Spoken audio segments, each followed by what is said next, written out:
দাজ্জালের নাম তো আপনারা শুনেছেন, ভয়ঙ্কর ডেঞ্জারাস একটা ক্যারেক্টার। পৃথিবীর শুরু থেকে শেষ পর্যন্ত এর চেয়ে বড় ফিতনা আসেনি, আসবেও না।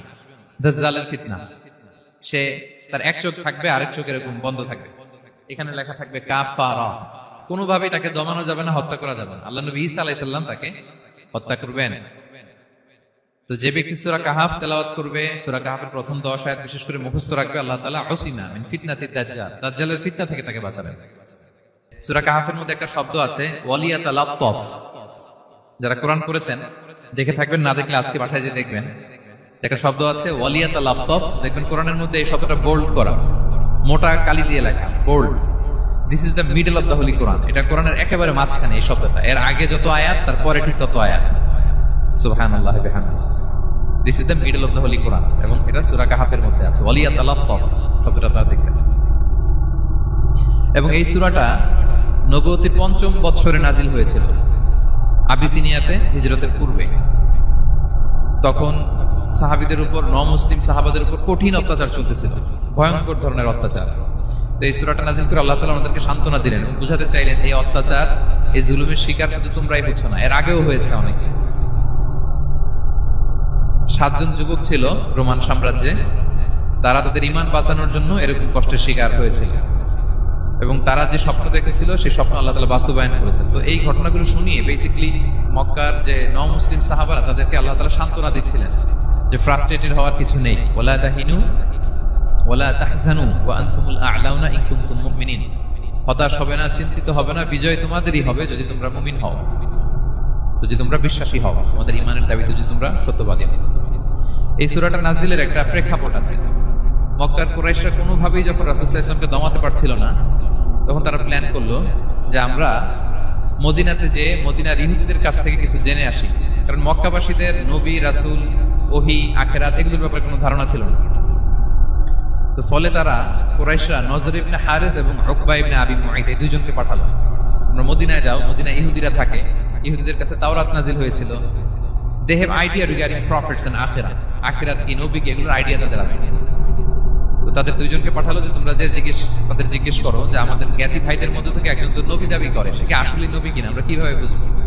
তো যেই চিন্তা সেই কাজ, তারা গেল মদিনাতে, মক্কা থেকে মদিনায়, যে খুলে বললো যে আমাদেরই এক ছেলে, আমাদেরই এক লোক বয়স 40 হওয়ার পর থেকে বলে আমি নবী, আমার কাছে ওহী আসে, আল্লাহ আমার কাছে বাণী পাঠায়, আর তিনি আমাকে বাণী বাহক করে পাঠিয়েছেন তোমাদের কাছে, এটা আসলে সত্য কিনা, আমরা একটু কনফিউশনে আছি। তো ইহুদিরা বললো তোমরা যে তাকে 3টি প্রশ্ন করবে, যদি উত্তর দিতে পারে বুঝবে সত্য নবী। 1 নম্বরে জিজ্ঞেস করবে যে মুহাম্মদ বলো তো আসহাবে কাহাফ কারা, আসহাবে কাহাফ সম্পর্কে তোমরা কি জানো? যে সূরাটার নাম সূরাতুল কাহাফ। কাহাফ মানে হচ্ছে কেই, গুহা, মানে গুহাবাসী। 7 জন যুবক এই গুহার ভিতরে আশ্রয় নিয়েছিল ঈমান বাঁচানোর জন্য। মুহাম্মদ তুমি যদি সত্য নবী হও বলো এই ঘটনাটা কি। 2 নম্বরে তাকে জিজ্ঞেস করবে যুলকারনাইন বাদশা সম্পর্কে কি জানে, সে কিছু জানে কি। 3 নম্বর তাকে জিজ্ঞেস করবে মা হুয়া রূহ, রূহ কি, যে রূহটা দেহে ঢুকলে মানুষ নড়ে চড়ে, প্রাণবন্ত থাকে, অ্যানিমেশন থাকে, এটা বের হয়ে গেলে সে ডেড বডি, লাশ হয়ে পড়ে থাকে। What is the origin of রূহ, স্পিরিট। এই 3টা প্রশ্নের উত্তর যদি জানে তাহলে আসলেই সে সত্য। তারা এসে জিজ্ঞেস করলো মুহাম্মদ বলো আসহাবে কাহাফ কারা, বলো যুলকারনাইন কে, বলো রূহ কি। এই 3টা প্রশ্নের উত্তর যদি করতে পারো তাহলে বুঝবে তুমি সত্য নবী। রাসূল সাল্লাল্লাহু আলাইহি ওয়াসাল্লাম বললেন ঠিক আছে যাও, আগামীকাল উত্তর বলে দেব। তিনি ইনশাআল্লাহ বলতে ভুলে গেলেন। রাসূল সাল্লাল্লাহু আলাইহি ওয়াসাল্লামের ধারণা ছিল প্রতিদিনই তো জিবরাইল কোরআনের আয়াত নিয়ে আসে, তারই ধারাবাহিকতায় আগামীকাল আসবে, আমি জিজ্ঞেস করে নিব 3টা প্রশ্ন। তারপরের দিন সবাই এসে হাজির, কিন্তু জিবরাইল আলাইহিস সালাম আসেনি। রাসূল সাল্লাল্লাহু আলাইহি ওয়াসাল্লাম একটু বিব্রতকর পরিস্থিতিতে বললেন। তারা বলল তুমি তো আজকে অ্যাপয়েন্টমেন্ট দিয়েছো, ডেট দিয়েছো, বলো উত্তর বলো। রাসূল সাল্লাল্লাহু আলাইহি ওয়াসাল্লাম বলল আজকে না, আগামীকাল বলে দেব। রাসূল সাল্লাল্লাহু আলাইহি ওয়াসাল্লাম ইনশাআল্লাহ কথাটা মনে করতে পারতেছেন না। এরপরের দিনও তারা এসে হাজির, কিন্তু রাসূল সাল্লাল্লাহু আলাইহি ওয়াসাল্লাম উত্তর দিতে পারতেছেন না। তারপরের দিন এভাবে পিছাচ্ছেন রাসূল সাল্লাল্লাহু আলাইহি ওয়াসাল্লাম, ডেট দিচ্ছেন, এভাবে 1 দিন 2 দিন 3 দিন না 15 দিন। কয়দিন? এদিকে তো এই প্রশ্নের উত্তর জানার জন্য এখন 1 জন 2 জন আসে, দলে বলে কাফিররা আসে, কারণ রাসূল সাল্লাল্লাহু আলাইহি ওয়াসাল্লামকে এখানে অপমান করা যাচ্ছে, ছোট করা যাচ্ছে, হেয় করা যাচ্ছে। তারা এসে হাসাহাসি করে, আবু বকর, ওমর রাদিয়াল্লাহু আনহুকে বলে দেখো তোমরা না বলছো সত্য নবী, উনি সত্য নবী হলে তো প্রথম দিনে উত্তর দিয়ে দিতে পারতো, পারে না কেন? এটা থেকে বোঝা যাচ্ছে তিনি আসলে মিথ্যাবাদী। 15 দিন রাসূল সাল্লাল্লাহু আলাইহি ওয়াসাল্লামের জন্য এত বিব্রতকর পরিস্থিতি আর ছিল না। 15 দিন পর আল্লাহ তাআলা আয়াত নাযিল করলেন ওয়ালা তাকুলান্না বিশাইইন ইন্নী ফাইলুন যালিকা গাদা ইল্লা আইয়াশা আল্লাহ। অর্থাৎ হে নবী, ভবিষ্যতের কোনো কাজে যখন ওয়াদা দিবেন, কমিটমেন্ট করবেন, আপনি আইয়াশা আল্লাহ মানে ইনশাআল্লাহ বলা ছাড়া কখনো দিবেন না। রাসূল সাল্লাল্লাহু আলাইহি ওয়াসাল্লামকে শিক্ষা দেওয়ার মধ্যে দিয়ে বেসিক্যালি আল্লাহ তাআলা গোটা মুসলিম উম্মাহকে শিক্ষা দিলেন, আমাদেরকে শিক্ষা দিলেন, যাতে আমরা ভবিষ্যতের কাজে আগে ইনশাআল্লাহ বলি। রাসূল সাল্লাল্লাহু আলাইহি ওয়াসাল্লাম লেসনটা পেলেন, এরপর আল্লাহ তাআলা উত্তর জানিয়ে দিলেন, আম হাসিবতা আন্না আসহাবাল কাহফি ওয়ার রহিম কানু মিন আয়াতিনা আজাবা। টানা 2 পৃষ্ঠা উত্তর দিলেন আসহাবুল কাহফ কারা। তাওরাত, জাবুর, ইনজিলে কোথাও এত বিস্তারিত উত্তর নাই আসহাবে কাহফের ব্যাপারে। আল্লাহ তাআলা আল কাহফ, সূরাতুল কাহফ নামে গুহাবাসীদের নামে একটা সূরা দিলেন, বিস্তারিত 2 পৃষ্ঠায় বর্ণনা করলেন তারা কারা। কুরাইশ তো তাআজ্জুব বনে গেল, ঘটনা কি, মুহাম্মদের উত্তর কিভাবে জানলেন? সে তো কারো কাছে পড়ে নাই, লেখে নাই, এই দেশের বাইরেও কোথাও যায় নাই। দ্বিতীয় প্রশ্ন ছিল যুলকারনাইনকে আল্লাহ আয়াত নাযিল করলেন, ওয়ায়াসআলুনাকা আন যিলকারনাইন কুল সাআতলু আলাইকুম মিনহু যিকরা। টানা আল্লাহ তাআলা প্রায় 1.5 পৃষ্ঠা, 1 পৃষ্ঠারও বেশি যুলকারনাইনের ঘটনা শোনালেন। আর রূহের কথা শোনালেন সূরা আল ইসরাতে, ওয়ায়াসআলুনাকা আনির রূহ কুলির রূহু মিন আমরি রাব্বি ওয়া মা উতীতুম মিনাল ইলমি ইল্লা কালিলা। রূহ এটা আল্লাহর স্পেশাল একটা অর্ডার, আল্লাহর আদেশে এটা ঢুকে আল্লাহর আদেশে বের হয়, এটা কেউ ছুঁতে পারে না, ধরতে পারে না, দেখতে পারে না, এটা আল্লাহর পক্ষ থেকে একটা মিরাকেল। 3টা প্রশ্নের উত্তর যখন আল্লাহ তাআলা দিয়ে দিলেন, রাসূল সাল্লাল্লাহু আলাইহি ওয়াসাল্লাম তাদেরকে সাবলীল ভাষায় শুনিয়ে দিলেন, তারা অবাক হয়ে গেল। এইটা হচ্ছে সূরাতুল কাহফ নাজিল হওয়ার প্রেক্ষাপট। এরকম একটা সিচুয়েশনে নবুয়তির 5ম বছরে আল্লাহ তাআলা এই সূরাটা নাজিল করেছেন। এই সূরার কিছু ফজিলত আছে। রাসূল সাল্লাল্লাহু আলাইহি ওয়াসাল্লাম জুমার দিনে এই সূরাটা আমাদেরকে তেলাওয়াত করতে বলেছেন। আপনারা তেলাওয়াত করেন তো? সূরা কাহফ যদি জেনে না থাকেন আজকে থেকে করবেন। রাসূল সাল্লাল্লাহু আলাইহি ওয়াসাল্লাম বলেছেন যে জুমার দিনে যে এই সূরা কাহফ তেলাওয়াত করবে, মান ক্বারা সূরাতুল কাহফি ফি ইয়াউমিল জুমআতি আদাআ লাহু মিনান নূরি মা বাইনাল জুমআতাইন। 2 জুমার মাঝখানে আল্লাহ তাআলা এই জুমার সময়টাকে তার জন্য আলোকিত করে দেয়। কি করে দেয়? আলোকিত করে দেয়। একটা নূর তার জন্য সেট করে, এই নূর তাকে হেদায়েতের পথে অবশিষ্ট রাখে। এটা হচ্ছে একটা। তাহলে জুমার দিন আমরা সূরা কাহফ তেলাওয়াত করব, মনে করি এটা সুন্নাহ। জুমার দিনের সুন্নাহগুলোর মধ্যে থেকে একটা সুন্নাহ হচ্ছে সূরা কাহফ তেলাওয়াত। আবার আরেকটা হাদিসে রাসূল সাল্লাল্লাহু আলাইহি ওয়াসাল্লাম বলেছেন, মান হাফিযা 10 আয়াতিন মিন আউয়ালি সূরাতিল কাহফি উসিমা মিন ফিতনাতিদ দাজ্জাল। যে ব্যক্তি সূরা কাহফের প্রথম 10 আয়াত মুখস্থ করবে, সে দাজ্জালের ফিতনা থেকে মুক্তি পাবে। তা আমরা দাজ্জালের ফিতনা থেকে বাঁচতে চাই কি চাই না? আমরা যেন সূরা কাহফের প্রথম 10 আয়াত মুখস্থ করি, সূরা কাহফ যেন জুমার দিন আমরা তেলাওয়াত করি। So now the question arises, what is the relationship of সূরাতুল কাহফ with দাজ্জাল? দাজ্জালের সাথে সূরা কাহফের রিলেশনটার কারণ কি? একটা মেকানিজম তো এখানে আছে। এত সূরা থাকতে রাসূল কেন বলেন যে সূরা কাহফ পড়লে দাজ্জালের ফিতনা থেকে বাঁচবে? কারণ কি? এর কারণ হচ্ছে দাজ্জাল আমাদেরকে যে সমস্ত জিনিস দিয়ে ফিতনায় ফেলবে, ওই ফিতনাগুলোর সলিউশন আল্লাহ তাআলা সূরা কাহফের ভিতরে রেখে দিয়েছেন। দাজ্জাল 4টা জিনিস দিয়ে আমাদেরকে ফিতনায় ফেলবে। That's trial of faith. এক নম্বর, ঈমানের পরীক্ষা সে আমাদেরকে ফেলবে, আমাদের বিশ্বাস নিয়ে ছিনিমিনি খেলবে সে। এটার সলিউশন আছে সূরা কাহফ, আমি বলবো আস্তে আস্তে। 2 নম্বরে দাজ্জাল আমাদেরকে ফিতনায় ফেলবে, দ্য ট্রায়াল অফ ওয়েলথ, সম্পদ দিয়ে সে আমাদেরকে ফিতনায় ফেলবে। 3 নম্বর, দ্য ট্রায়াল অফ নলেজ, জ্ঞান দিয়ে সে আমাদেরকে ফিতনায় ফেলবে। 4 নম্বর, দ্য ট্রায়াল অফ পাওয়ার, ক্ষমতা দিয়ে সে আমাদেরকে ফিতনায় ফেলবে।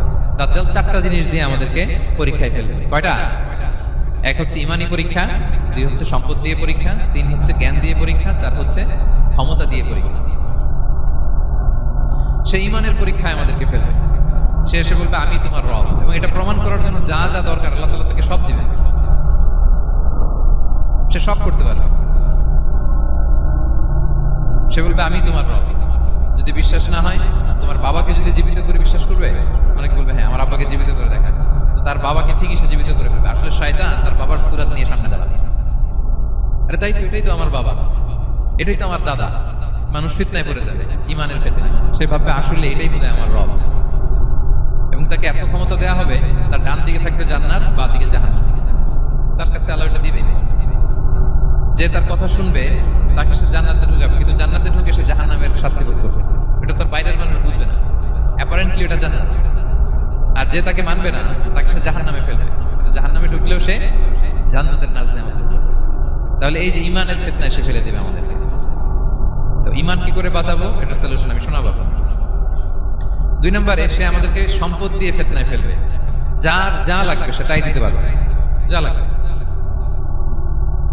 সে যদি আকাশকে বলে আকাশ বৃষ্টি দাও, যাকে তারা মানবে ওই এলাকায় বৃষ্টি হবে, সুজলা সুফলা শস্য শ্যামলা হবে সে সমস্ত এলাকা, ফল মূলে ভর্তি হবে, বরকত আর বরকত। আর যে এলাকার লোকেরা, জনপদের লোকেরা তাকে মানবে না, সে বলবে ওখানে বৃষ্টি হবে না, হবেও না। ওখানে খরা, দুর্ভিক্ষ, মাটি ফেটে চলছে, মানুষ না খেয়ে মরবে, মহামারী, দুর্ভিক্ষ দেখা দেবে। তখন বিশ্ববাসী মনে করবে এটাই বোধহয় আমাদের রব। তার মানে সম্পদ দিয়ে ফিতনায় ফেলে দেবে। 3 নম্বর হচ্ছে নলেজ। তার জ্ঞানের কাছে গোটা বিশ্ব হার মানে। পূর্বের পরের যত জ্ঞান আছে সব আল্লাহ তাকে দিবে। ইলমুল আউয়ালিন ওয়াল আখিরিন, এমন কোন প্রশ্ন নেই যেটা দিয়ে তাকে আটকানো যায়। যাই জিজ্ঞেস করবেন সব জানতা, সব বলে দেয়। ভবিষ্যৎবাণী বলে দিবে, বলবে আগামীকাল ওইখানে অমুক দেশে বোমা বিস্ফোরণ হবে, ওখানে দুর্ভিক্ষ হবে, ভূমিকম্প হবে, সে যা বলবে তাই হবে। তার জ্ঞানের এই বহর দেখে মানুষ ফিতনায় পড়ে যায়। 4 নম্বর হচ্ছে দ্য ট্রায়াল অফ পাওয়ার, ক্ষমতা। তার ক্ষমতার সামনে সবকিছু একেবারে ছিন্ন বিচ্ছিন্ন হয়ে যাবে, এত ক্ষমতা হবে তার। সে যেমনটি বলবে তেমনটি করতে হবে। বাতাসের চেয়ে দ্রুত বেগে সে এক দেশ থেকে আরেক দেশে চলে যাবে। তো তার এই সমস্ত অলৌকিক ক্ষমতা দেখে মানুষ ফিতনায় পড়ে যাবে। এবং এই ফিতনা, এই পরীক্ষার মুহূর্তগুলোতে মানুষ কিভাবে নিজেকে ধরে রাখবে তার সলিউশন আল্লাহ তাআলা সূরা কাহফে দিয়েছেন। এই 4টা ফিতনা থেকে বাঁচার জন্য আল্লাহ সূরা কাহফে 4টা ঘটনা উল্লেখ করেছেন। কয়টা? 1 নাম্বার হচ্ছে আসহাবে কাহফ, যুবকদের ঘটনা, 7 জন যুবকদের ঘটনা। ঈমান কি করে বাঁচাবেন, সলিউশন ওখানে। সম্পদের ফিতনা থেকে কিভাবে নিজেকে বাঁচাবেন, এজন্য একজন বাগানওয়ালার ঘটনা আল্লাহ সেখানে। জ্ঞানের ফিতনা থেকে কি করে বাঁচবেন, এজন্য আল্লাহ তাআলা মুসা আলাইহিস সালাম এবং খিজির আলাইহিস সালামের ঘটনা সেখানে উল্লেখ করেছেন। আর ক্ষমতার ফিতনা থেকে কি করে বাঁচবেন এটা বোঝানোর জন্য আল্লাহ তাআলা যুলকারনাইনের ঘটনা উল্লেখ করেছেন। 4টা ফিতনা থেকে বাঁচার জন্য কয়টা ঘটনা? 4টা ঘটনা। আমরা তাহলে একটা একটা করে ঘটনা শুনি, আমরা একটু উদ্ধার করার চেষ্টা করি যে কি কি সলিউশন আল্লাহ তাআলা আমাদের বাতল দিলেন। 1 নম্বর হচ্ছে আসহাবে কাহফের ঘটনা। এটা 250 খ্রিস্টাব্দের সময়কালে রোমান সাম্রাজ্যের একজন বাদশা ছিল, নাম দাকিয়ানুস, প্রতাপশালী বাদশা, পৌত্তলিক, মূর্তির পূজা করে। ঈসা আলাইহিস সালাম বিদায় নিয়েছেন 200-250 বছর পর। তো সব নবীর ধর্মই কিন্তু ইসলাম, যদি আমরা নাসারা বলি, ইহুদি বলি, সব নবীদের ধর্মই কি ইসলাম। তো তিনি ছিলেন পৌত্তলিক, মূর্তির পূজা করত। আর তার এলাকায় কেউ যদি ঈসা আলাইহিস সালামের নাম নিত, আখিরাতে বিশ্বাস করত, আল্লাহ বিশ্বাস করত, তাদেরকে তারা পাথর মেরে হত্যা করত। এজন্য ভয়ে কেউ ঈসাই ধর্মে ঈমান আনত না, মানে ইসলামে ঈমান আনত না। এই রাজার ভয়ে সবাই মূর্তির পূজা করত। কিন্তু 7 জন যুবক ছিল, তারা স্রোতে গা ভাসিয়ে দেয়নি, স্রোতের বিপরীতে তারা ঈমান নিয়ে দাঁড়িয়েছে। তারা ঈসা আলাইহিস সালামের রেখে যাওয়া সত্য ধর্মের উপর ঈমান এনেছে, আখিরাতে তারা বিশ্বাস করে। এই 7 জন যুবকের কথা ছড়াতে ছড়াতে রাজা দাকিয়ানুসের কাছে চলে যায়। উনি তো রেগে মেগে ডেকে পাঠালো 7 জন। তাদেরকে জিজ্ঞেস করলো, তোমরা কাকে মানো? বলতেছে এক আল্লাহকে মানি। সাহসী, খুবই সাহসী। বলতেছে তুমি কি জানো তোমরা কার সামনে কথা বলতেছো? আমি তো তোমাদেরকে মৃত্যুদণ্ড দিতে পারি। তারা বলে দেন, কিন্তু আমরা সব বিসর্জন দিলেও ঈমান বিসর্জন দিতে পারবো না।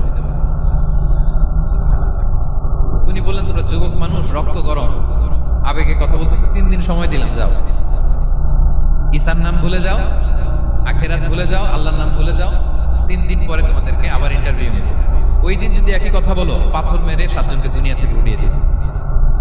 তারা চলে গেল। এবার 7 বন্ধু মিলে পরামর্শ করতে লাগলো, কি করতে পারি আমরা, এই গুণে ধরা সমাজকে আমরা কিভাবে বাঁচাবো, এই পৌত্তলিকতার ছোবল থেকে এই ইফসিস নগরীকে বাঁচাবো কি করে। নগরীটার নাম ছিল ইফসিস নগরী।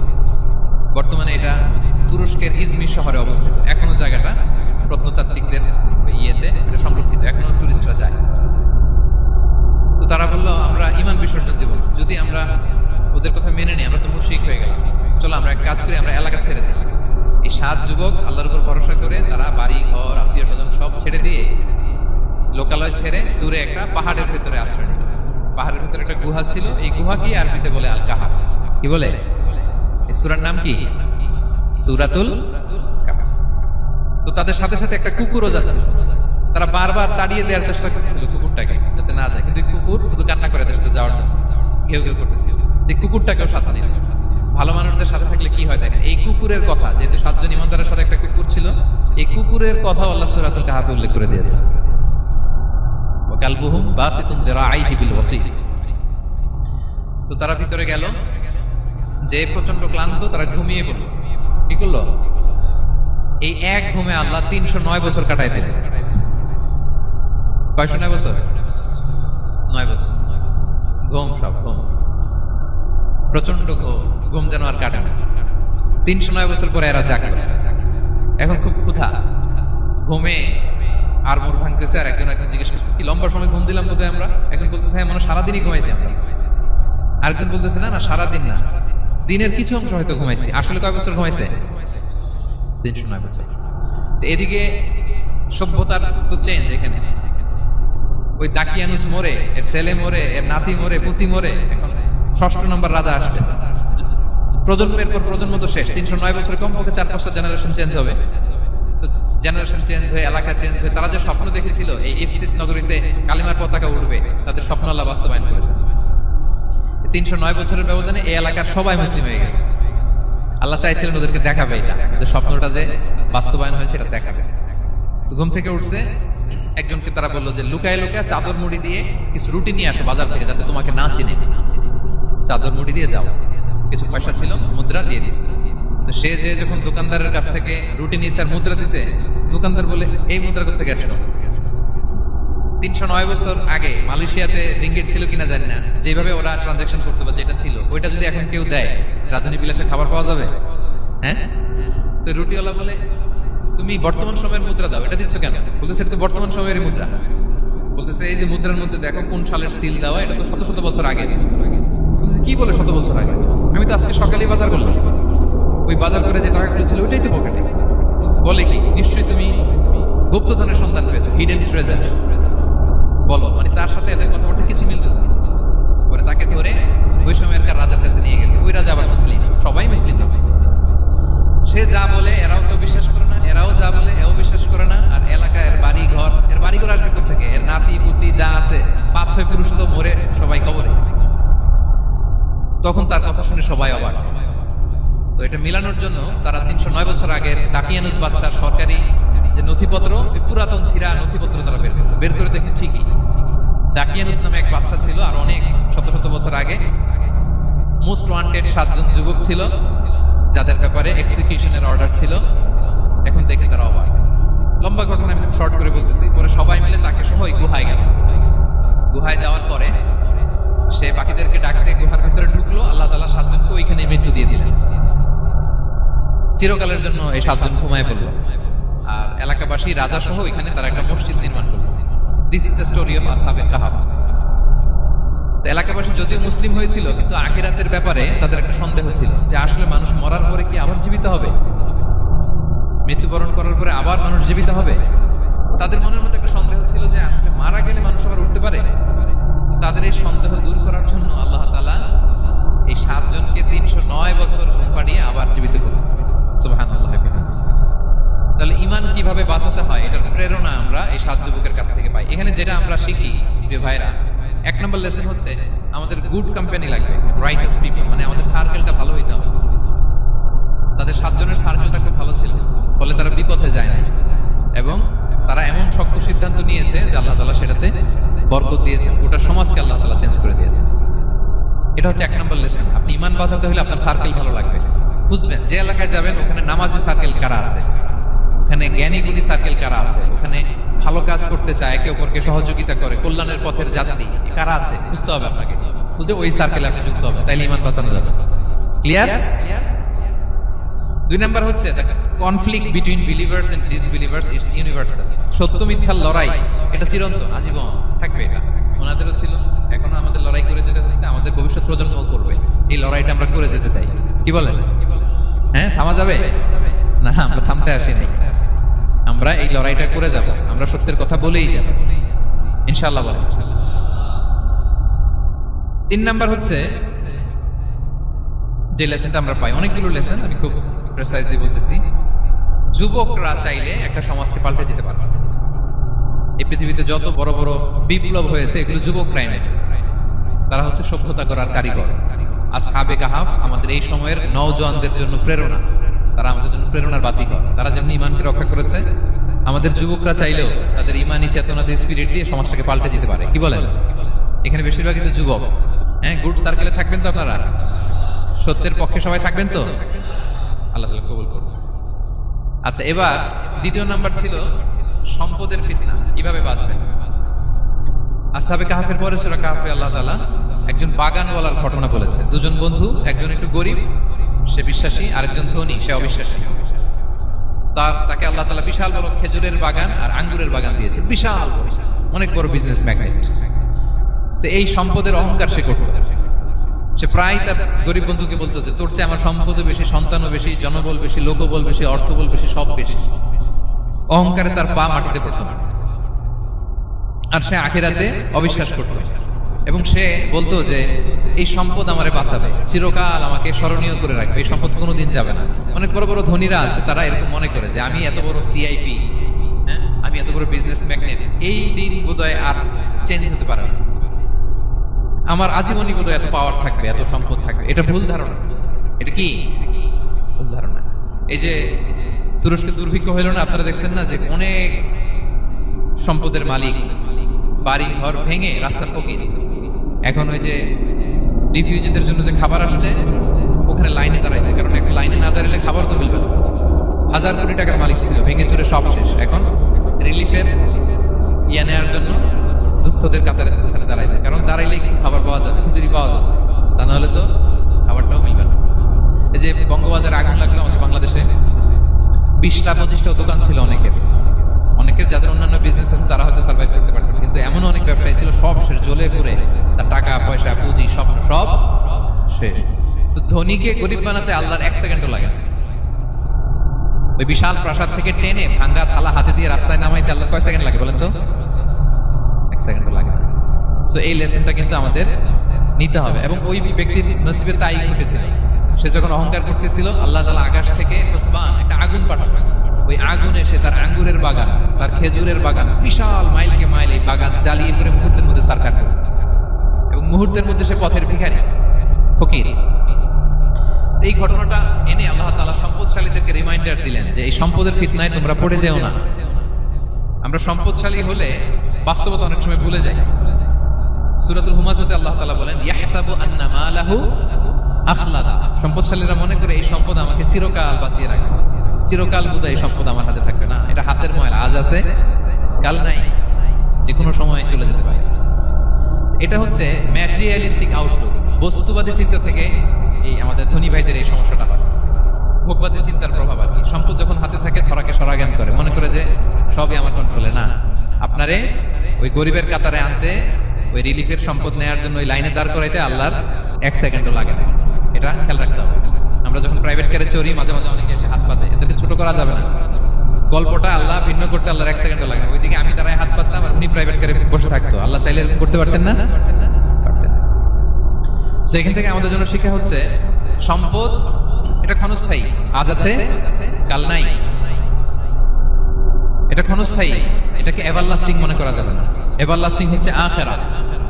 ওয়ালাল আখিরাতু খায়রুল লাকা মিনাল উলা। আখিরাত তোমার জন্য দুনিয়ার চেয়ে শ্রেষ্ঠ। এবং আল্লাহ তাআলা দৃষ্টান্ত একটা দিয়েছেন যে দুনিয়ার জীবনটা হচ্ছে কামা, ওই পানির মতো, যেটা আনজালনাহু মিনাস সামা, আকাশ থেকে নাজিল করেছি। ওই পানি ক্ষেতের মধ্যে পড়ে ফসল, ফুল ফসল হয়েছে। এরপরে যখন ফসল কাটা হয়, ওই ক্ষেত খামার এগুলো তৃণলতা হয়ে যায়, ভুসির মতো হয়ে যায়। তখন বাতাসের ঝাপটায় একবার এদিকে যায়, একবার ওদিকে যায়। অনেক লম্বা উপমা, আমি সংক্ষেপে বললাম। তো শেষ আউটপুটটা হচ্ছে এটা, সম্পদ এটা মুহূর্তেই চলে যেতে পারে। সম্পদ উপার্জন জায়েজ আছে, মুসলিমরা সম্পদ উপার্জন করতে পারবে, কোনো অসুবিধা নাই। আপনি যদি ধনী হন এটা ভালো, ফলে আপনি যাকাত দিতে পারবেন, অসহায় দুস্থদের সহায়তা করতে পারবেন, কন্ট্রিবিউট করতে পারবেন। আপনি সম্পদ হাতের মুঠোয় নেবেন, কন্ট্রোল করবেন, কিন্তু এই দিকে স্থান দিবেন, দ্যাটস ইট, তাহলেই হবে। আমরা সম্পদ কি করতে পারবো? উপার্জন করতে পারবো, কিন্তু হৃদয়ে স্থান দিতে পারবো না। হৃদয়ে স্থান থাকবে আখিরাতে। এই মাইন্ডসেট যদি আপনি গড়ে তোলেন, তাহলে সম্পদের ফিতনা আপনি কখনো করবেন না। এই পয়েন্টটা কি ক্লিয়ার সবার? ক্লিয়ার। 3 নাম্বার ফিতনা ছিল কিসের ফিতনা দেখি কে বলতে পারে? প্রথমটা হচ্ছে বিশ্বাস বা ঈমানের ফিতনা, 2 নাম্বার হচ্ছে সম্পদের ফিতনা, 3 নাম্বার জ্ঞানের ফিতনা। জ্ঞানেরও কিন্তু ইলমেরও একটা গরম আছে। যার ইলম আছে তার মধ্যে এই সমস্যাটা কাজ করে। সেটার জন্য আল্লাহ তাআলা মুসা আলাইহিস সালাম, খিজির আলাইহিস সালামের ঘটনা বলেন। আমি খুব সংক্ষেপে বলবো, সময় কম। মুসা আলাইহিস সালাম হচ্ছে বনি ইসরাইলের নবী, আর খিজির আলাইহিস সালাম কেউ বলেছেন নবী, কেউ বলেছেন আল্লাহর ওলি। আসলে আরবিতে ওনার নাম খদির, আমরা বাংলায় বলি খিজির। খদির মানে সবুজ। উনি যে কোনো জায়গায় বসলে ওখানে মরা গাছ, লতা পাতা এগুলো সবুজ হয়ে যেত। অনুর্বর এলাকার উপর দিয়ে হেঁটে গেলে ওটা উর্বর হয়ে যেত। তো মুসা আলাইহিস সালাম একবার ওয়াজ করতেছেন এইভাবে বনি ইসরাইলের সামনে। খুতবা দিচ্ছেন, হঠাৎ এক লোক দাঁড়ায় বলে, ইয়া নবী আল্লাহ, মান আ'লামু ফিল আরদ, বর্তমান পৃথিবীতে সবচেয়ে জ্ঞানী কে? মুসা আলাইহিস সালাম বলেন, ফাকালা আনা, আমি। কি বললেন? উনি আসলে ভুল কিছু বলেন নাই, কারণ প্রত্যেক জামানার নবীকেই আল্লাহ তাআলা সবচেয়ে বেশি জ্ঞান দিয়ে পাঠান, কারণ তার কাছে ওহীর জ্ঞান আসে, অদৃশ্যের খবর আসে, ইলমুল গায়ব আসে। কিন্তু এই উত্তরটা আল্লাহ তাআলার পছন্দ হয় না। আল্লাহ তাআলা চাচ্ছিলেন মুসা যদি বলতো আল্লাহ তাআলাই জানে কি জ্ঞানী বা আল্লাহই সবচেয়ে জ্ঞানী, এরকম হলে ভালো হতো। কিন্তু মুসা আলাইহিস সালাম কি বলছে? আমি। এখন প্রশ্ন করলো সবচেয়ে বড় জ্ঞানী কে? উনি কি বললেন? আমি। এই যে আমি এটাতে ঝামেলা আছে। আমি বড়, আমি জানি, আমি সব, দিস ইজ প্রবলেমেটিক। আল্লাহ এটা পছন্দ করলেন না। আল্লাহ তাআলা মুসা আলাইহিস সালামকে বললেন, মুসা তুমি যে বলছো তুমি জ্ঞানী, না তুমি জ্ঞানী না, তোমার চেয়ে বড় জ্ঞানী আছে। মুসা আলাইহিস সালাম বললেন, তাই নাকি? আমার চেয়ে বড় জ্ঞানী কে? তো আল্লাহ তাআলা বললেন, ইযহাব ইলা মাজমাইল বাহরাইন, দুই সাগর বা দুই নদীর মিলনস্থলে যাও, ওখানে আমার এক বান্দা আছে তোমার চেয়েও জ্ঞানী। মুসা আলাইহিস সালাম বললেন, তাই নাকি? তো আল্লাহ আমি কিভাবে চিনি, উনি কোথায় থাকে কিভাবে বুঝবো? আল্লাহ বললেন, একটা বড় মাছ নাও, এটাকে ফ্রাই করো, এটাকে ফ্রাই করে একটা ঝুড়ির ভেতরে নাও, যেখানে এই মাছটা সাগরে ঢুকে যাবে ওখানে আমার বান্দাকে পাবে। তো উনি ওনার সহযোগী ইউশা ইবনে নুনকে নিয়ে হাঁটতে লাগলেন। হাঁটতে হাঁটতে এক জায়গায় ক্লান্ত হয়ে পাথরের পাশে বিশ্রাম নিলেন। ওই পাথর থেকে আবার এক ধরনের পানি বের হয়, পানিটারে বলে আবে হায়াতের পানি, মা উল হায়া, জীবন নদীর পানি। এই পানি কোনো মৃত প্রাণী বা বস্তুর গায়ে লাগলে ওটা জীবিত হয়ে যায়। তো ওনারা পাথরে হেলান দিয়ে বিশ্রাম নিচ্ছিলেন, ওই পানি ওই ফ্রাই করা মাছের গায়ে লাগার সাথে সাথে মাছ জীবিত হয়ে ঝুড়ি থেকে বের হয়ে সাগরে ঢুকে গেছে। ওনারা আর খেয়াল করেন। এরপর আবার হাঁটতে লাগলেন। হাঁটতে হাঁটতে যখন ক্লান্ত তখন বলে, এই ইউশা, আমাদের ওই মাছ ফ্রাই মাছটা দাও, এখন খাই। ঝুড়ি খুলে দেখে মাছ নাই। মাছ গেল কোথায়? তখন ইউশা বললো, হয়তো আমরা যে পাথরের ওখানে বিশ্রাম নিয়েছিলাম ওখানে আমরা বিশ্রাম, ওখানে হারাই ফেলছি। চলো চলো, আরে ওদিকে তো যেতে হবে আমাদের। উনি গেলেন, যে দেখে মাছ যে জীবিত হয়ে বালুরের দিকে নাড়াচাড়া করতে করতে সাগরে ঢুকে গেছে, ওখানে দাগ আছে। মুসা আলাইহিস সালাম ঢুকলেন সুরঙ্গ, ঢুকে দেখে চাদর গায়ে দিয়ে এক লোক শুয়ে আছে। সালাম দিলেন, আসসালামু আলাইকুম। ওই লোক চাদর আর সরায় না, ভিতর থেকে বলতেছে, ওয়ালাইকুম আসসালাম। তো চাদরের ভিতর থেকে উনি বলে, মান আন, তুমি কে? মুসা আলাইহিস সালাম বললেন, আনা মুসা, আমি মুসা। উনি বলেন, মুসা বনি ইসরাইল, বনি ইসরাইলের মুসা? বললেন, হ্যাঁ। কেন এসেছো? এবার চাদর খুললেন। বলতেছে, আপনার কাছ থেকে কিছু শিখতে আসছি। আল্লাহ বলছে, আপনি নাকি সবচেয়ে বড় জ্ঞানী। আমি ভুল করে বলে ফেলছিলাম আমি, আল্লাহ বলছেন যে আপনি নাকি জ্ঞানী। বলতেছে, না, তুমি আমার জ্ঞান নিতে পারবে না, ওই ধৈর্য শক্তি তোমার নাই। মুসা আলাইহিস সালাম বললেন যে আপনি যে কোনো শর্তে আমাকে একটু রাখেন কয়েকদিন আপনার সাথে, আমি রাজি। বললেন, না তুমি পারবা না। মুসা আলাইহিস সালাম জোর করতে লাগলেন। অবশেষে খিদির আলাইহিস সালাম রাজি হলেন। বললেন, শর্ত হচ্ছে আমি যাই করি আর না করি আমাকে কোনো প্রশ্ন করা যাবে না। মুসা আলাইহিস সালাম বললেন, ওকে। সফর শুরু হলো। সামনে নদী, এক লোক তাদের নৌকা দিয়ে নদী পার করাই দিল। নদী পারাপারের পর খিজির আলাইহিস সালাম লাঠি দিয়ে নৌকার তলাটা ছিদ্র করে দিলেন। মুসা আলাইহিস সালাম বললেন, ইন্নালিল্লাহ, এটা আপনি কি করলেন? ওরা আমাদেরকে নদী পার করে দিল, আর যে ভাড়াটা আসছিল এটাও নিল না, আমাদেরকে সম্মান দেখলো, আপনি নৌকা ছিদ্র করে দিলেন। খিজির আলাইহিস সালাম বলছে, এই যে আমি বলছিলাম না তুমি ধৈর্য ধারণ করতে পারবে না, যাও তোমার রাস্তায়, তুমি আমার রাস্তায়। মুসা আলাইহিস সালাম আবার ক্ষমা চাচ্ছেন যে আপনি আমার ক্ষমা করেন, আমি তো ভুলে গেছি। আর প্রশ্ন করবেন। চলতে লাগলেন। হঠাৎ বাচ্চারা খেলতেছে, এক বাচ্চাকে ধরে হত্যা করলেন খিজির আলাইহিস সালাম। এবার তো মুসা আলাইহিস সালাম রেগে গেছে, আপনি করলেনটা কি? নিষ্পাপ ফুলের মতো শিশুকে হত্যা করলেন। খিজির আলাইহিস সালাম বলে, এই যে আমি জানতাম যে তুমি ধৈর্য ধারণ করতে পারবে না, তোমার রাস্তা এক, আমার রাস্তা আরেক, যাও। এবার মুসা আলাইহিস সালাম করজোর করতেছে যে this is the last chance, একটা ফাইনাল চান্স দেন, একটা সুযোগ দেন, আর আমি প্রশ্ন করবো, এটাই লাস্ট। বলেন, ওকে ঠিক আছে। হাঁটতে হাঁটতে এক ইহুদি বসতির সামনে যে হাজির, দুজনই খুব ক্ষুধার্ত, খাবার চাইলো, এরা আবার কৃপণ, খাবার দিল না। তো খিজির আলাইহিস সালাম বললেন, ঠিক আছে, খাবার যেতে দিচ্ছেন, আমরা চলে যাই। যাওয়ার পথে দেখতেছে এই এলাকার একটা দেয়াল ভেঙে পড়ে যাবে। উনি বললেন, মুসা চলো এটা ঠিক করে দেই। দুইজন মিলে প্রচন্ড ক্ষুধায় এটা সেটা এনে দেয়ালটা তৈরি করতেছে। মুসা আলাইহিস সালাম তো এমনি রাগী, পেটে আবার ক্ষুধা, আবার বলছে কিছু বলাও যাবে না। তিনি এবার আর প্রশ্ন করেন, বলতেছে ওরা এত কিপটামি করলো আর আপনি এটা করে দিলেন, আপনি তো চাইলে এটা টাকা নিতে পারতেন, পারিশ্রমিক নিতে পারতেন চাইলে। এই কথা বলার পর খিজির আলাইহিস সালাম বললেন, হাযা ফিরাকু বাইনি ওয়া বাইনি, এখানেই তোমার আর আমার সেপারেশন, আর সামনে আগানো যাবে না, তোমার কোনো ধৈর্যই নেই। তো এতটুকু তোমাকে আমি বলি যে আমি একটাও আল্লাহর আদেশ ছাড়া করি নাই, আল্লাহর আদেশে আমি করেছি। কি? এক নম্বর হচ্ছে ওই যে আমাদের ভাড়া নিতে চাইলো না, আমাদেরকে পার করে দিল, নৌকাটা ছিদ্র করেছি, কারণ এই এলাকায় একজন জালিম বাদশা আছে, সে নৌকা পেলেই গরিব মাঝিদের নৌকা সিসি করে নিয়ে যায়। তো এটাকে যখন তলায় ছিদ্র করে দিছি, এ রাজার লোকেরা এসে দেখবে যে এটা তলা ছিদ্র, পানি ঢুকতেছে, এটা নিবে না। ও ওরা পরে সামহাও এটা রিপেয়ার করে চালাইতে পারে। মুসা আলাইহিস সালাম বললেন সুবহানাল্লাহ, তাই তো, এটা তো আমি বুঝতে পারি নাই। আর ওই ছোট শিশুটাকে হত্যা করছি, ও অনেক বড় জালিম হবে এলাকা, তার ফিতনায় এলাকাবাসী তটস্থ থাকবে, সে তার মা বাবাকেও জাহান্নামে দিবে। এজন্য আল্লাহ তাআলা আদেশ দিয়েছেন আমাকে, আল্লাহর আদেশে আমি তাকে হত্যা করেছি। মুসা আলাইহিস সালাম বললেন তাই তো, এটা তো অনেক ভালো কাজ করছেন। তাইলে বলতেছে তাহলে ওইটা বলেন, খাবারও দিল না, এত কৃপণ, এদের দেয়াল কেন ঠিক করতে গেলেন আপনি? তখন তিনি বললেন যে আসলে এটা একটা ইয়াতিমদের ঘর ছিল, দুইটা ইয়াতিম শিশু, তাদের বাবা মা খুব ভালো ছিল, আর এই দেয়ালের নিচে আছে গুপ্তধন, এই দেয়ালটা পড়ে যাবে, এই গুপ্তধন তারা ছোট মানুষ নিতে পারবে না, এলাকাবাসী তাদেরকে বঞ্চিত করে নিয়ে যাবে। আমি দেয়াল করে দিলাম যাতে করে তারা যখন প্রাপ্তবয়স্ক হয় নিজেদের সম্পদ নিজেরা বুঝে নিতে পারে। সুবহানাল্লাহ বিহামদিহি। মুসা আলাইহিস সালাম বলে তাই তো, এগুলো তো আমি বুঝতে পারি নাই। তো এই ছিল খুব সংক্ষিপ্ত পরিসরে মুসা আলাইহিস সালাম খিজির আলাইহিস সালামের ঘটনা। তো রাসূল সাল্লাল্লাহু আলাইহি ওয়াসাল্লাম বুখারীতে একটা চমৎকার কথা বলেছেন, তিনি বলেছিলেন ওয়াদিদনা আন্না মুসা সাবার হাত্তা ইয়াকাসা আলাইনা মিন আমরিহি। রাসূল সাল্লাল্লাহু আলাইহি ওয়াসাল্লাম বলেছিলেন এই আমার ভাই মুসা যদি আরেকটু ধৈর্য ধরতো তাহলে আরো কিছু অজানা তথ্য আমরা জানতে পারতাম। এখান থেকে, এই ঘটনা থেকে আমরা কি শিখলাম? প্রথম যেটা আমরা শিখলাম, জ্ঞান নিয়ে বড়াই করতে হবে, ঠিক কিনা? জানার কোনো শেষ নেই, জাননেওয়ালার উপরও জাননেওয়ালা আছে, জ্ঞানীর উপরও জ্ঞানী আছে। আপনি কিছু জেনেই মনে করবেন না আমি সব জানি। আপনার চাইতে বেশি জ্ঞানী অনেকে আছে, অনেক সময় বক্তার চাইতে শ্রোতারা অনেক জ্ঞানী। হয়তো এখানে এমন অনেক জ্ঞানী লোক আছে যার ধারে কাছেও আমরা কেউ নেই, হতে পারে। সো আমি সব জানি, এটা ভুল, এটা শয়তান বলে। এটা কে বলে? শয়তান বলে। আবু নাওয়াস একটা কবিতা লিখেছেন, ওয়াকুল লিমান ইয়াদঈ ফিল ইলমি ফালসাফাতান হাবাসতা শাইআন ওয়া গাবাত আনকা আশিয়াউ। কেউ যদি বলে আমি সব জানি, তুমি তাকে বৃদ্ধাঙ্গুলি দেখিয়ে বলো আপনি কিছুই জানেন না, আপনি অল্প কিছু জেনেছেন, জানার এখনো অনেক বাকি। তাহলে মুসা আলাইহিস সালামের এই ঘটনা জিজ্ঞেস করা হলো কে জ্ঞানী, উনি বললেন আমি জ্ঞানী। এরকম কি আমরা কখনো বলবো? না। সবচাইতে বড় জ্ঞানী কে? ওয়া ফাওকা কুল্লি যী ইলমিন আলিম।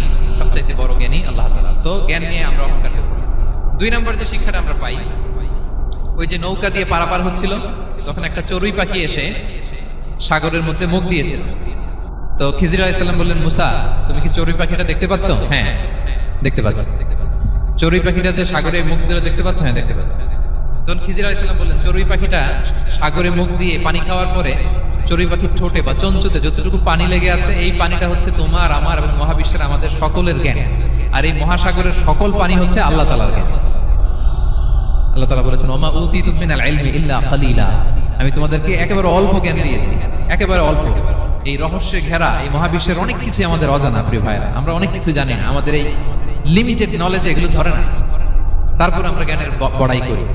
আপনারা উপমাটা বুঝতে পারছেন? একটা নৌকা থেকে চড়ুই পাখি ঠোঁট দিয়ে পানি খাচ্ছে, পানি খাওয়ার পরে স্বভাবতই চড়ুই পাখির ঠোঁটে একটু পানি তো লাগবে। খিজির বললেন যে এই পানিটা হচ্ছে তোমার আমার পৃথিবীর সবার জ্ঞান, আর এই সাগরের বাকি পানিগুলো কার জ্ঞান? এবার বুঝতে পারছেন আল্লাহ তাআলার জ্ঞানের পরিধি। আমরা জ্ঞান নিয়ে যেন কখনো কি না করি, বড়াই না করি। জ্ঞান দুই ধরনের, একটা বাহ্যিক জ্ঞান, একটা অন্তর্নিহিত জ্ঞান। External knowledge, internal knowledge. আমরা যখন কোরআন হাদিস পড়ি আমাদের বাহ্যিক জ্ঞান অর্জন হয়। কোরআন হাদিস পড়লেই আপনি জ্ঞানী হয়ে যান। এটা কোরআন হাদিস পড়তে হয়, এটা ডাইজেস্ট করতে হয়, এটার উপর আমল করতে হয়। এই জ্ঞান অর্জন শেষে এরপরে আল্লাহর প্রিয় বান্দাদেরকে আল্লাহ অন্তরে ইলমের নূর দেন, ইলহাম দেন। That is the knowledge, that is the pure knowledge. আপনি হাফেজের কোরআন হয়ে ভাইবেন না আপনি সব জানেন, আপনি বুখারী মুখস্থ করে ভাইবেন না সব জানেন। এই সব জ্ঞান অর্জন করার পরে ইলমের নূর হাসিল হয়, সেটা আল্লাহ সবারে দেয় না। সো এই অন্তর্নিহিত জ্ঞান, দূরদৃষ্টি, farsightedness, that is the pure knowledge. এটার জন্য বছরের পর বছর, যুগের পর যুগ সাধনা করতে হয়। সেটার জন্য এই জ্ঞান অর্জনের জন্য তিনটা জিনিস করতে হয় ইলমের নূর অর্জনের জন্য। কয়টা? এক হচ্ছে বিনয়, দুই হচ্ছে সবর, তিন হচ্ছে সবর। আবার বলি, এক হচ্ছে বিনয়, দুই হচ্ছে সবর, তিন হচ্ছে সবর। আল্লাহ তাআলা আল্লাহর নবীকে তাওরাত দেওয়ার পরেও আরো ট্রেনিং সেশন করাইছেন খিজির আলাইহিস সালামের কাছে। যাও ওনার কাছে গেলে তুমি ছোট হবা, নত হবা। জ্ঞান যদি আমি নিতে চাই আমাকে ছোট হইতে হবে। ধরেন একটা গ্লাস থেকে একটা খালি গ্লাসে পানি ঢালবো, তো যেটাতে নেওয়া হবে এটা উপরে থাকলে হবে? যে গ্লাসটার মধ্যে পানি আছে এটা উপরে থাকবে, ওইটা ব্ল্যাঙ্ক গ্লাসের মধ্যে পড়বে। আপনি নলেজ ইলম নিতে চাইলে আপনাকে নিচে থাকতে হবে, উনি উপরে থাকবেন। আপনার শায়েখ আপনাকে দিবে, আপনার উস্তাদ আপনাকে দিবে, আপনার মুর্শিদ আপনাকে দিবে। বুঝতে পেরেছেন? তাহলে আমাদেরকে হাম্বলনেস লাগবে, শিখতে হইলে হাম্বল হইতে হয়, বিনয়ী হইতে হয়। আচ্ছা, দুই নাম্বার সফর করতে হয়। এটা আল্লাহ মুসা আলাইহিস সালামকে দিয়ে করাইছেন, যাও পিছে পিছে উস্তাদের পিছে পিছে ঘুরো। তো এজন্য সফর করতে হয়। এখন ঘরে বসে অনেক কিছু জানা গেল, উস্তাদের সান্নিধ্য লাগে, সফর করতে হয়। আমাদের ক্লাসিক শহরকে শহর সফর করতেন। এখনো আমাদের আলেমরা দেওবন্দে যায়, মিশরে যায়, মদিনায় যায়, এখানকার মালয়েশিয়ান স্টুডেন্টরাও দেশে বিদেশে যে নলেজ অর্জন করে। সফর আপনাকে লাগবেই। তাহলে বিনয়, সফর, 3 নম্বরে কি সবর, ধৈর্যশীল হইতে হবে। দেখেন মুসা আলাইহিস সালাম বারবার প্রশ্ন করে ফেলতেছেন, বারবার ওয়াদা ভঙ্গ করতেছেন, এরকম করলে হবে না। ধৈর্য লাগবে। ধৈর্যের বলে বলিয়ান হলে তখনই আপনার মধ্যে ইলম আসবে। তাহলে জ্ঞানের ফিতনায় পড়ার আর আমাদের কোনো সম্ভাবনা আছে? আমরা বিনয়ী হব, আমরা জ্ঞান আল্লাহর দিকে ফিরাই দেব, আমরা বলবো উনি সবচেয়ে ভালো জানেন। পারা যাবে তো ইনশাআল্লাহ? আচ্ছা, আমি একেবারে শেষ পর্যায়ে চলে আসছি, 2 মিনিটের মধ্যে শেষ করে দিচ্ছি। 3 নাম্বার ছিল কিসের ফিতনা? 4 নাম্বার ক্ষমতার ফিতনা। এই ফিতনা থেকে বাঁচার জন্য সর্বশেষ আল্লাহ তাআলা যুলকারনাইনের ঘটনা বলেছেন। অনেক বড় বাদশা ছিলেন, পৃথিবীতে 4 জন বাদশা গোটা বিশ্ব শাসন করেছেন, 2 জন কাফির, 2 জন মুমিন। কাফির একজন হচ্ছে নমরুদ, যিনি ইব্রাহিম আলাইহিস সালামকে আগুনে ফেলেছিলেন। আরেকজন হচ্ছে বখতে নাসার, যাকে ইংরেজিতে বলে নেবুচারনেজার দ্য সেকেন্ড, দ্বিতীয় নেবুচারনেজার। তারা কোনো নির্দিষ্ট এরিয়ার বাউন্ডারির বাদশা না, গোটা বিশ্বের বাদশা ছিলেন। 2 জন কাফির। আর 2 জন বাদশা ছিলেন গোটা বিশ্বকে শাসন করেছেন, তারা ছিলেন মুমিন। একজন হচ্ছে সুলাইমান আলাইহিস সালাম, আল্লাহর নবী। আরেকজন হচ্ছে যুলকারনাইন, গোটা বিশ্ব শাসন করেছেন, প্রাচ্য থেকে পাশ্চাত্য সব জায়গায় তিনি গিয়েছেন, ইসলামের বাণী প্রচার করেছেন, জালিমদেরকে শায়েস্তা করেছেন। তো এরকম দিক বিদিক তিনি জয় করতেছিলেন। অনেকে যুলকারনাইনকে আলেকজান্ডার দ্য গ্রেটের সাথে গুলিয়ে ফেলে না। ম্যাসিডোনিয়াতে যে আলেকজান্ডার দ্য গ্রেট ছিল, উনি আর যুলকারনাইন এক নন। যুলকারনাইন হচ্ছে আল্লাহ তাআলার প্রিয় একজন বান্দা, অনেক বড় সাহসী বীর পুরুষ ছিলেন, গোটা বিশ্বে ইসলাম প্রচার করেছেন। করতে করতে করতে করতে অনেক বড় ঘটনা, আমি সব শেষের ঘটনাটা বলি। উনি জর্জিয়া, বর্তমান যে জর্জিয়ার তিবলিসি এরিয়া, এখানে এসে একটা এলাকার সন্ধান পেলেন, যারা আমাকে এসে বলল যে এখানে একটা জঙ্গলি গ্রুপ আছে যাদের নাম ইয়াজুজ মাজুজ, তারা এসে আমাদের উপর হামলা করে। হে যুলকারনাইন, আমরা আপনাকে ট্যাক্স কালেক্ট করে দিচ্ছি, আপনি তাদের মাঝে আর আমাদের মাঝে একটা প্রাচীর তৈরি করে দেন। আপনারা ইয়াজুজ মাজুজের নাম শুনেছেন না? ইংরেজিতে বলে গগ ম্যাগগ। নূহ আলাইহিস সালামের 4 সন্তান ছিল, হাম, সাম, ইয়াফাস, কানাআন। এই ইয়াফাসের বংশধর হচ্ছে ইয়াজুজ মাজুজ, জঙ্গলি, হাজার হাজার শুধু বংশ বিস্তার করে। তারা এসে লোকালয়ে মানুষের উপর আক্রমণ করে, তাদের গবাদি পশু এগুলো ছিনিয়ে নেয়, ফলমূল খেয়ে ফেলে। তো যুলকারনাইন বাদশার কাছে যখন বিচার দেওয়া হলো, উনি বললেন ঠিক আছে, তোমাদের ট্যাক্স দেওয়া লাগবে না, তোমরা শারীরিক পরিশ্রম করে আমাকে সাহায্য করো। তো উনি বর্তমানে হচ্ছে এক পাশে কৃষ্ণ সাগর, ব্ল্যাক সি, আরেকদিকে কাস্পিয়ান হ্রদ বা কাস্পিয়ান সাগর, এর মাঝখানে 1200 কিলোমিটার লম্বা মাউন্টেন রেঞ্জ, পাহাড়ি এরিয়া। আপনারা গুগলে দেখবেন। এইখানে 2 পাহাড়ের মাঝখানে ফাঁকা জায়গায় তিনি বড় বড় লোহার বাঁধ প্রথিত করলেন, কেটে দিলেন। এরপরে তামা, সীসা গালিয়ে বিশাল একটা ওয়াল তৈরি করলেন। এটা যুলকারনাইন উনার বানানো ওয়াল বা ড্যাম, প্রাচীর। এখন আর ইয়াজুজ মাজুজ আসতে পারে না, ওরা আর আসতে পারে না। ওরা প্রতিদিন এটা ভাঙার চেষ্টা করে, কিন্তু ভাঙতে ভাঙতে আরেকটু ভাঙলেই ভেঙে যাবে। ওরা বলে আগামীকাল ভেঙে যাবে, ইনশাল্লাহ বলতে ভুলে যায়। এজন্য এরপরের দিন এসে দেখে আবার এটা আগের মতো হয়ে আসছে। কিয়ামতের আগ দিয়ে ওদের মধ্যে এই ইনশাআল্লাহর প্রেরণা আসবে। তাদের একজন বলে উঠবে আগামীকাল ইনশাআল্লাহ আমরা এটা ভেঙে খান খান করে দেব, ঠিকই ভেঙে ফেলবে। তখন তারা ভেঙে চুরে কুটি কুটি ইয়াজুজ মাজুজের দল এসে হামলে পড়বে। সামনে পড়বে তাবারিয়া সাগর, এক দল এসে তাবারিয়া সাগর এমন ভাবে খাবে, এই দল যাওয়ার পরে আরেক দল এসে এখানে যে সাগরে যে পানি ছিল এটা কল্পনাই করতে পারবে না। তারা পৃথিবীতে ফিতনা ফাসাদ করবে। ঈসা আলাইহিস সালাম তখন আসবেন, দোয়া করবে আল্লাহ তাআলার কাছে মুমিনরা, একটা মহামারী দিবে আল্লাহ তাআলা ইয়াজুজ মাজুজের মধ্যে, ওরা মরে যাবে সব। এরপর বিশাল এক পাখি এসে তাদেরকে আল্লাহর মর্জি মাফিক এমন এক জায়গায় ফেলে আসবে, কেউ জানবে না। তো তারা যে পচে গলে মাটির সাথে মিশেছিল, এই গলিত লাশ থেকে মাটি খুব উর্বর হয়ে যাবে। এরপর আল্লাহ তাআলা পৃথিবীর মধ্যে বারাকা দিবেন, কিছু রোপণ করলে তাড়াতাড়ি ফুলে ফেপে বড় বড় ফলমূল হচ্ছে। তো এটা কিয়ামতের আলামতের অন্য কোনো আলোচনায় হয়তো আমরা বলবো। তো যুলকারনাইন তিনি বিশাল এখানে প্রাচীর তৈরি করে দিয়েছিলেন, এবং প্রাচীর তৈরি করে দিয়ে তাদেরকে বলেছিলেন যে যতদিন আল্লাহ তাআলা চাইবেন এটা থাকবে, এবং যেদিন আল্লাহ তাআলার আদেশ আসবে এটা ভেঙে খান খান হয়ে যাবে। তার মানে দেখেন এত পাওয়ারফুল, এত শক্তিশালী, এত ক্ষমতাধর হওয়ার পরেও তিনি তার ক্ষমতাকে কার দিকে ফিরিয়ে দিয়েছেন? যে আল্লাহ যতদিন চাইবে এই প্রাচীর টিকে থাকবে, যেদিন আল্লাহ তাআলার আদেশ আসবে এই প্রাচীর ভেঙে খান খান হয়ে যাবে। আমরা ক্ষমতার দেখা পেলে, চেয়ার একটা পেলে আমরা যেন জালিম হয়ে না উঠি, এটা হচ্ছে এখান থেকে শিক্ষা। আমরা যেন জুলুম না করি। উনি সম্পদের মালিক ছিলেন, ক্ষমতার মালিক ছিলেন, কিন্তু উনি যে আল্লাহর বান্দা এটা ভুলে যান নাই। আমরা যখন ক্ষমতাশীল হই, আমরা যখন প্রধানমন্ত্রী হই, আমরা যখন প্রেসিডেন্ট হই, আমরা যখন পাওয়ারফুল হই, আমাদের সবচেয়ে বড় পরিচয় যে আমরা আব্দুল্লাহ, আল্লাহর গোলাম, এটা আমরা ভুলে যাই। আমাদের আসল পরিচয় কি? আমরা আল্লাহর গোলাম। আমরা যে আল্লাহর গোলাম, এই চিন্তাটা, এই সেন্সটা যদি আমাদের মাথায় থাকে, তাহলে ক্ষমতা আমাদেরকে দাম্ভিক বানাতে পারে না, আর ওই ক্ষমতা আমাদেরকে ফিতনায়ও ফেলবে না।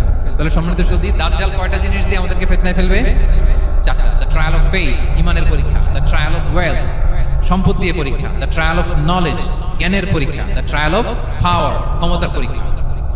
আর ইমানের পরীক্ষায় উত্তরণের জন্য আল্লাহ তাআলা আমাদেরকে সূরা আসহাবে কাহফের ঘটনা শুনিয়েছেন, যে 7 জন যুবক তারা তাদের ইমানকে হেফাজত করেছিল।